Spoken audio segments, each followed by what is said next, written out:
اور جب کسی کام کا پختہ ارادہ کر لو تو اللہ پر بھروسہ رکھو، بے شک اللہ بھروسہ رکھنے والوں کو دوست رکھتا ہے۔ اگر اللہ تمہارا مددگار ہے تو تم پر کوئی غالب نہیں آ سکتا، اور اگر وہ تمہیں چھوڑ دے تو پھر کون ہے اس کے بعد تمہاری مدد کرے۔ اور مومنوں کو تو چاہیے کہ اللہ ہی پر بھروسہ رکھیں، اور کبھی نہیں ہو سکتا کہ کوئی پیغمبر خیانت کرے، اور خیانت کرنے والوں کو قیامت کے دن خیانت کی ہوئی چیز اللہ کے روبرو لا حاضر کرنی ہوگی،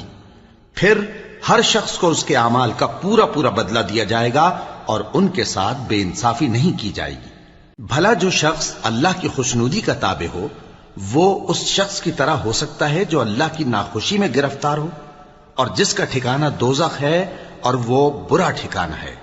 سب لوگوں کے اللہ کے ہاں مختلف درجے ہیں، اور اللہ ان کے سب اعمال دیکھ رہا ہے۔ اللہ نے مومنوں پر یقین